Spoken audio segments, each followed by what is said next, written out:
एक बार की बात है, श्री कृष्ण भगवान द्वारका में रानी सत्यभामा के साथ सिंहासन पर विराजमान थे। निकट ही गरुड़ और सुदर्शन चक्र भी बैठे हुए थे। तीनों के चेहरे पर दिव्य तेज झलक रहा था। बातों ही बातों में रानी सत्यभामा ने श्री कृष्ण से पूछा, हे प्रभु, आपने त्रेता युग में राम के रूप में अवतार लिया था। सीता आपकी पत्नी थी, क्या वह मुझसे भी ज्यादा सुंदर थी? द्वारकाधीश समझ गए कि सत्यभामा को अपने रूप का अभिमान हो गया है। तभी गरुड़ ने कहा कि भगवान, क्या दुनिया में मुझसे ज्यादा तेज गति से कोई उड़ सकता है? इधर सुदर्शन चक्र से भी रहा नहीं गया और वह भी कह उठे कि भगवान, मैंने बड़े बड़े युद्धों में आपकी विजयश्री दिलवाई है। क्या संसार में मुझसे भी शक्तिशाली कोई है? भगवान मन ही मन मुस्कुरा रहे थे। वे जान रहे थे कि उनके इन तीनों भक्तों को अहंकार हो गया है।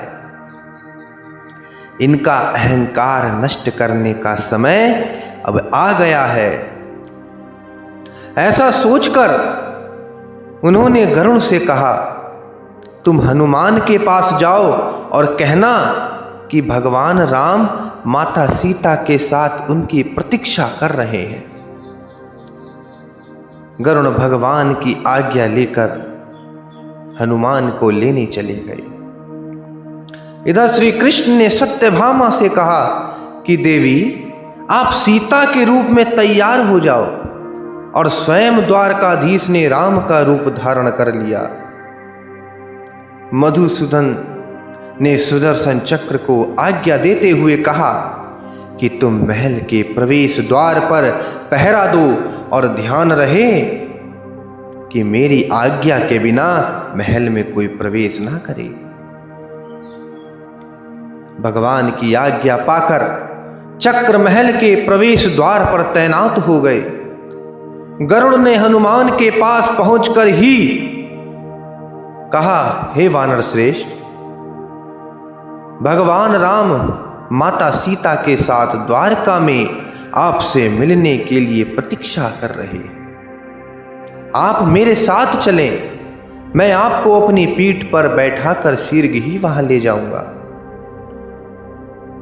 हनुमान ने विनय पूर्वक कहा, आप चलिए, मैं आता हूं। गरुड़ ने सोचा, पता नहीं ये बूढ़ा वानर अब कब पहुंचेगा। खैर, मैं भगवान के पास चलता हूं। यह सोचकर गरुड़ शीघ्रता से द्वारका की ओर उड़े। पर यह क्या, महल में पहुंचकर गरुड़ देखते हैं कि हनुमान तो उनसे पहले ही महल में प्रभु के सामने बैठ गए। गरुड़ का सिर लज्जा से झुक गया। तभी श्री राम ने हनुमान से कहा कि पवन पुत्र, तुम बिना आज्ञा के महल में प्रवेश कर गए। क्या तुम्हें किसी ने प्रवेश द्वार पर रोका नहीं? हनुमान जी ने हाथ जोड़कर सिर झुकाकर अपने मुंह से सुदर्शन चक्र को निकालकर प्रभु के सामने रख दिया। हनुमान ने कहा कि प्रभु, आपसे मिलने में मुझे इस चक्र ने रोका था, इसलिए इसे मैंने मुंह में रख लिया। मैं आपसे मिलने आ गया, मुझे क्षमा कर दीजिए। भगवान मन ही मन मुस्कुराने लगे। हनुमान ने हाथ जोड़ते हुए श्री राम से प्रश्न किया कि हे प्रभु, आज आपने माता सीता के स्थान पर किस दासी को इतना सम्मान दे दिया कि वह आपके साथ सिंहासन पर विराजमान है। अब रानी सत्यभामा का अहंकार भंग होने की बारी थी।